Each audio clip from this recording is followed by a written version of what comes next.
오늘 우리에게 주신 하나님의 말씀은 요한복음 13장 1절부터 17절까지의 말씀입니다. 6월절 전에 예수께서는 자기가 이 세상을 떠나서 아버지께로 가야 할 때가 된 것을 아시고 세상에 있는 자기의 사람들을 사랑하시되 끝까지 사랑하셨다. 저녁을 먹을 때에 악마가 이미 시몬 가롯의 아들 유다의 마음속에 예수를 팔아 넘길 생각을 불어넣었다. 예수께서는 아버지께서 모든 것을 자기 손에 맡기신 것과 자기가 하나님께로부터 왔다가 하나님께로 돌아간다는 것을 아시고 잡수시던 자리에서 일어나서 겉옷을 벗고 수건을 가져다가 허리에 두르셨다. 그리고 대야에 물을 담아다가 제자들의 발을 씻기시고 그 두른 수건으로 닦아주셨다. 시몬 베드로의 차례가 되었다. 이때 베드로가 예수께 말하였다. 주님께서 내 발을 씻기시렵니까? 예수께서 그에게 대답하셨다. 내가 하는 일을 지금은 내가 알지 못하나 나중에는 알게 될 것이다. 베드로가 다시 예수께 말하였다. 아닙니다. 내 발은 절대로 씻기지 못하십니다. 예수께서 그에게 말씀하셨다. 내가 너를 씻기지 아니하면 너는 나와 상관이 없다. 그러자 시몬 베드로는 예수께 이렇게 말하였다. 주님, 내 발뿐만이 아니라 손과 머리까지도 씻겨 주십시오. 예수께서 그에게 말씀하셨다. 이미 목욕한 사람은 온 몸이 깨끗하니 발 밖에는 더 씻을 필요가 없다. 너희는 깨끗하다. 그러나 다 그런 것은 아니다. 예수께서는 자기를 팔아 넘길 사람을 알고 계셨다. 그러므로 너희가 다 깨끗한 것은 아니다 하고 말씀하신 것이다. 예수께서 제자들의 발을 씻겨 주신 뒤에 옷을 입으시고 식탁에 다시 앉으셔서 그들에게 말씀하셨다. 내가 너희에게 한 일을 알겠느냐? 너희가 나를 선생님 또는 주님이라고 부르는데 그것은 옳은 말이다.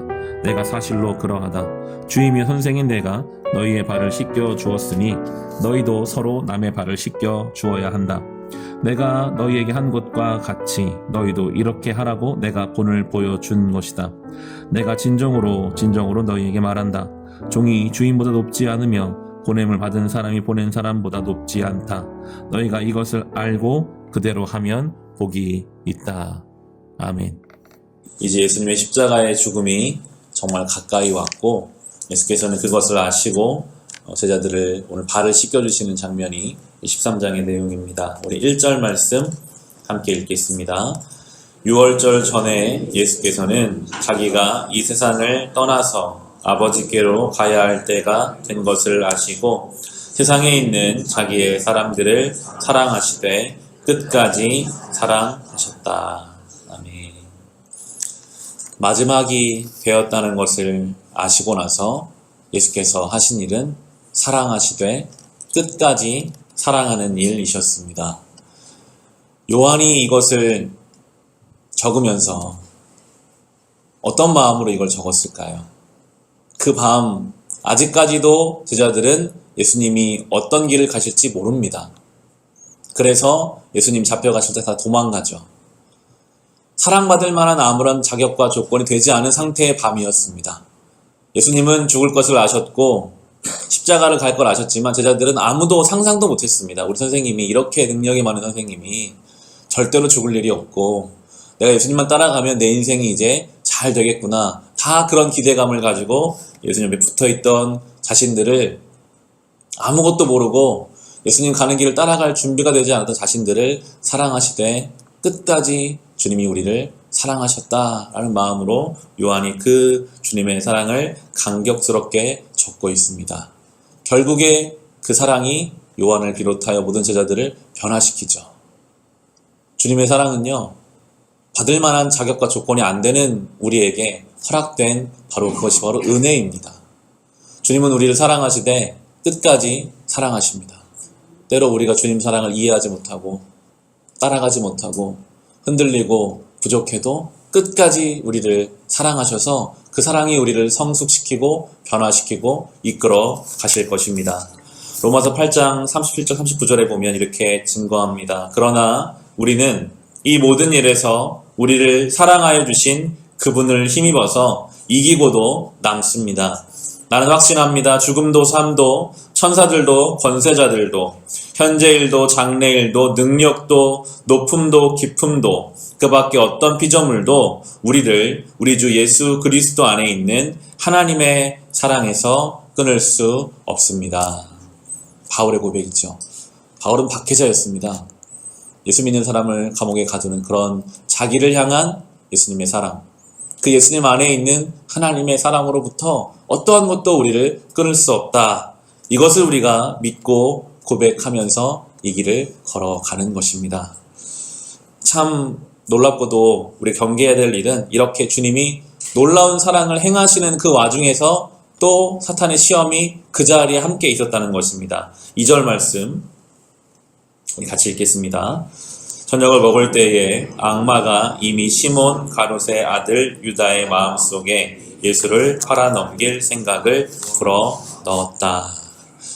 주님이 끝까지 사랑하시는 것처럼 사탄은 끝까지 성도들의 마음을 틈타려고 하고 흔들려고 하고 어떻게든지 넘어뜨리려고 하고 있습니다. 성경이 지금 표현하죠.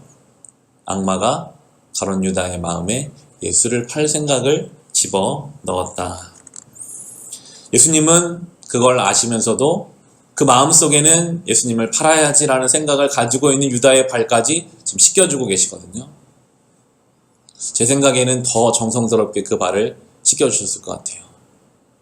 지금이라도 돌이켜라. 지금이라도 그 길을 가지 마라. 우리 생각에는 가룟 유다가 정말 나쁜 사람인 것처럼 느껴지지만 가룟 유다나 베드로나 얼마나 차이가 있겠습니까? 적극적으로 예수님을 배신한 사람이나 무서워서 도망가서 배신한 사람이나 똑같은 배신자죠. 가룟 유다가 언제든 주님 앞에 무릎 꿇고 주님 제가 잘못했습니다. 저를 돌이켜주세요 라고 했다면 회개의 길이 열렸을 것입니다. 예수님을 십자가상에 있는 예수님을 창으로 찔러서 죽였던 그 로마 군인이 나중에 부활하신 예수님 앞에 나아가서 회개를 구했을 때 주님이 받아주지 않으셨을까요? 받아주셨겠죠. 늘 주님은 그렇게 사랑을 해 가시는데도 가룟 유다가 그 길을 가지 못했던 것입니다. 우리는 사탄의 도구가 될 것인지 주님의 사랑 안에 거할 것인지 늘 경계선에 서 있을지도 모릅니다. 가룟 유다는 회개를 하지 못함으로 결국에 사탄의 일에 사용되고 말았던 것입니다. 예수께서는 이 마지막 이 밤에 제자들의 발을 씻겨주시는 내용이 이제 나오는데요. 4절과 5절 말씀도 같이 읽겠습니다. 잡수시던 자리에서 일어나서 겉옷을 벗고 수건을 가져다가 허리에 두르셨다. 그리고 대야에 물을 담아다가 제자들의 발을 씻기시고 그 두른 수건으로 닦아주셨다. 예수님이 이제 발을 씻기십니다. 지금도 그렇지만 누군가의 발을 씻기는 일은 일반적인 일이 아닙니다. 그 당시에 발을 씻긴다는 것은 종들이 하는 일이었습니다. 결코 예수님이 하실 일이 아니죠. 그래서 베드로가 손사래를 치잖아요. 결코 주님이 하실 일이 아닙니다. 예수님이 계속 그런데 그 일을 하세요. 진짜 왕이신데 어린 나귀를 타고 입성하셨고 정말 존귀하신 분이신데 미랄이 되어 썩어지겠다라고 말씀하셨고 오늘은 종들이 하는 일, 무릎을 꿇고 바닥에 엎드려서 발을 씻기는 일을 하십니다. 베드로가 씻길 수 없다라고 말할 때 예수님이 9절에 보시면 8절을 같이 한번 읽어보겠습니다. 베드로가 다시 예수께 말하였다. 아닙니다. 내 발은 절대로 씻기지 못하십니다. 예수께서 그에게 말씀하셨다. 내가 너를 씻기지 아니하면 너는 나와 상관이 없다. 씻김받지 않으면 주님과 상관이 없다라고 말씀하십니다. 결코 발을 씻기실 분이 아니신데 발을 씻기셨어요. 이건 결국 십자가까지 가는 거거든요. 하나님의 아들이 이 땅에 오셔서 죽을 분이 아니시죠. 결코 그 일을 당하실 분이 아니신데 그렇게까지 죽으시고 낮아지심으로 그 보혈과 그 은혜로 우리를 씻기십니다. 그분의 그 섬김과 그분의 그 헌신과 그분의 그 보혈에 씻겨지지 않으면 주님과 상관이 없어요. 씻겨짐을 당할 때 나 같은 자를 주의 손으로 씻어주시고 주의 보혈로 씻어주셨다는 것을 알고 믿을 때에 그때야 주님과의 관계가 이어지고 생겨나는 것입니다. 그리고 그 은혜를 받은 자는 다른 삶을 살게 되죠. 발을 씻기실 분이 아니신 그분이 낮아지셨는데 나도 그 길을 가야지. 그때부터 모든 게 다르게 보여요. 우리는 그런 생각을 많이 하잖아요. 나는 이런 대우를 받을 사람이 아닌데 왜 나를 이렇게 대우해 주나. 나는 그런 말을 들을 사람이 아닌데, 나는 이런 일을 할 사람이 아닌데, 기분 나쁠 때가 우리는 많이 있습니다. 그런데 주님은 결코 그런 일을 하실 분이 아닌데 그 일을 하심으로 생명을 여셨죠. 우리를 살려내셨죠. 그리고 우리에게 그 길을 따라오라고 하십니다. 혹시 우리는 그런 생각을 갖고 살고 있지는 않습니까? 여기서 예배는 드리지만 다시 우리 가정에 가서 내 가족을 대할 때 내가 당신에게 그런 말을 들을 사람이 아닌데 내가 왜 그런 말을 들어야 되는가? 교우를 만나고 누군가를 만날 때 우리 안에는 그런 생각이 참 많이 듭니다. 그런데 예수께서는 그 일을 행하심으로 우리를 씻겨주셨고 우리와 관계를 맺어주셨기에 이제 우리도 그 길을 가야 합니다. 물론 우리는 존귀한 자라서 그런 일을 안 해도 되는 존재지만 그렇게 함으로 주님을 나타내고 이 땅의 생명을 증거하는 것입니다. 오늘도 겸손히 우리를 씻어주심으로 그 보혈의 피로 우리를 씻겨주심으로 우리를 자녀 삼아주신 하나님의 은혜 앞에 살아갑시다. 우리를 사랑하시되 끝까지 사랑하신 그 주님의 사랑이 오늘도 우리를 붙잡고 있음에 감사와 감격으로 이 하루를 살아갈 수 있으시기를 주님의 이름으로 축원합니다.